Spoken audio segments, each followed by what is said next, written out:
Hello, this is the OG, and I kind of really am happy to be speaking with you right now. It is a pleasure of mine, and I am aware that you have already read, you've already been writing, you've already been speaking, and you're aware that we learn as people off of pain or pleasure. That's it. Pain our pleasure, and I want to give you a whole lot of pleasure today through conversation. I won't touch you. Thank you, OG, for that because like women don't like it when you touch them. Um, but you were speaking about pleasure, so like, what kind of pleasure would you want to bestow upon these listeners and these young ladies right now? Um, I guess, I guess what I want to tell them is, girls, I know you're waiting on this information. Girls, I know that there are certain movements, maybe there are certain ends of the spectrum, so to speak. There are certain colors, there are certain archetypes, people, figureheads, so to speak, who are saying they are advocates, who are speaking things into existence as if they are proponents for women's rights, women's advocacies, women's empowerment, or women's empowerment in general, women's everything, universal, uh, just the universal love, care, affection, like recognizing that women exist and they should have everything that apparently they don't have. That is what they have been like looking at, and I guess unfortunately, you've aligned yourself with these groups, with these figureheads, with these entities, with these ends of the spectrum, and they've been leaving out the pertinent information. They've been leaving out like the like. For fuck's sake, like, give us that information. Like, why haven't they been speaking directly to you? Why haven't they been speaking clearly to you?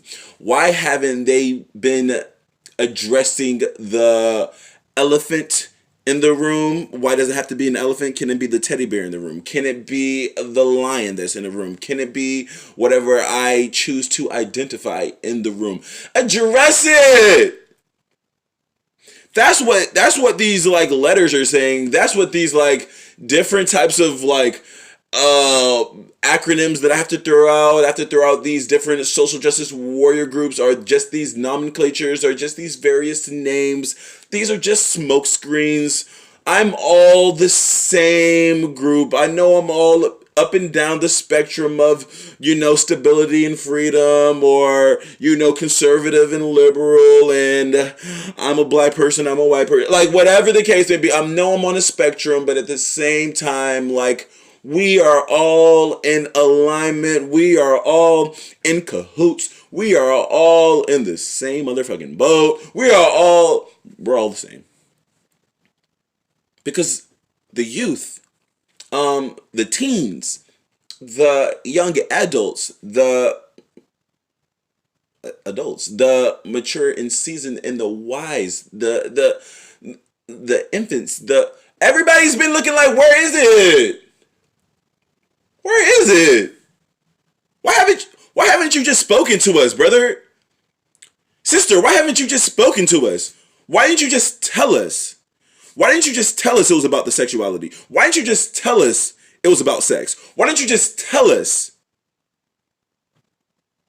Why? Why are the women not mentioning, listen, girls, you're going to get to a certain age, maybe 10, maybe 11, maybe 12, maybe 13, and you're going to realize that you liked boys when you were a kid. You grew up loving your father. You grew up loving your male figure in your life who was helpful, who was protective, who was dedicated to providing the optimal life for you, as far as providing you with the infrastructure for competence, intelligence, industriousness, providing the infrastructure for your mind, body, and soul to cultivate. You fell in love with that, and that's not the issue. You loved your brother even though you hated him at the same time. You loved your father even though you hated him at the same time. You loved you loved your whatever. And that wasn't the issue when you were 6, 7, 8, 9, 10. What happened is by 11, 12, 13, you started to undergo certain changes. These certain changes were the universal gift. These certain changes brought you from, oh, I thought I was this, and I realized I am a superhero. I realized I am an angel. I realized I am the intermediary between the conscious and unconscious. I am the giver of life. I am the creator of life. There's a woman who's saying like, yo, I didn't really know that when I was 12. I didn't know that I was 13. You are the divine feminine. They mistelling you that. They didn't tell you you were a superhero. They didn't tell you that you were an angel. They didn't tell you that, hey, some women say, I don't want to identify as that, so I want to be the demon. I want to be the devil. Well, you're that too. Ask your husbands, they'll say, hey, man, she's all of that. She's the greatest thing in my life, but as much as her light can shine, oh my gosh, there is darkness. As bright as her light can shine, oh, that's just the darker the shadow. Meaning, as good as she is on this side of the polar scale, oh man, life is about polarity. My wife is sharp. That lady is sharp. That woman is competent. She is intelligent. She is industrious. She is on top of things. She is the enforcer. She is the logistics person. She is the accountant. She is the leadership and development. She is the procurement.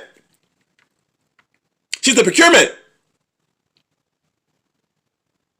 Somebody says, "Wow, you're really like expecting a lot from women. What if women don't want to identify that?" Well, don't worry. They won't have to fuck those guys. They won't date those guys. They won't attract those guys. They'll just maybe like identify and date whatever they identify as, but the life will be the same. The system will be the same. What's the secret, brother? The secret is this. They didn't want to tell you that. They didn't want to tell you that if you took ownership of your sexuality, if you really asked questions and say, hey, why didn't anybody talk to me about what a clitoris was? Why didn't my sister tell me about like me having an orgasm was a good thing, and not only is a good thing, we should want the orgasm. Not only should we want an orgasm, we should expect the orgasm. We should expect the orgasm. We should expect the orgasm. Oh my gosh, where have you been? Because my progressive movement didn't tell me that. My liberal movement didn't tell me that. My conservative movement didn't tell me that. They for fuck sure didn't tell me that at Girl Scouts.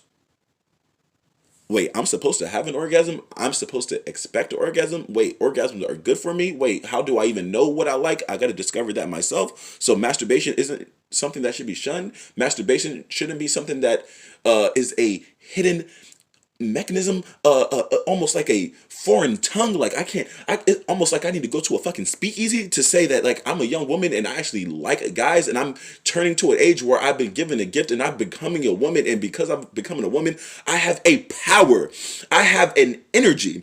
I have a power and energy that can move mountains and streamline the clouds in the sky and create pyramids and shift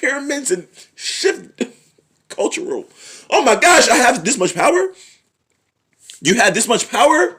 They didn't tell you this. They didn't tell you this, unfortunately. They didn't let you know this, unfortunately. They were trying to call you a hoe.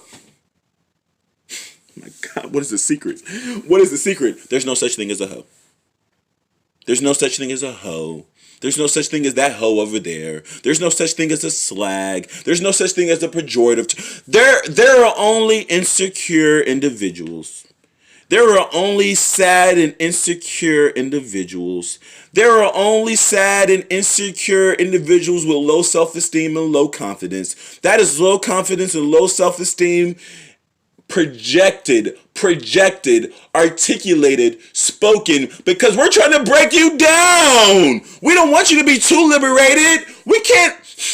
We'll be uncomfortable if you become too competent, if you become too intelligent, if you become too industrious. That means you might become a capitalist. That means you might start having money work for you. That means you might be able to control things. That means, oh my fucking gosh, we can't control you. There's no such thing as a hoe. I love you.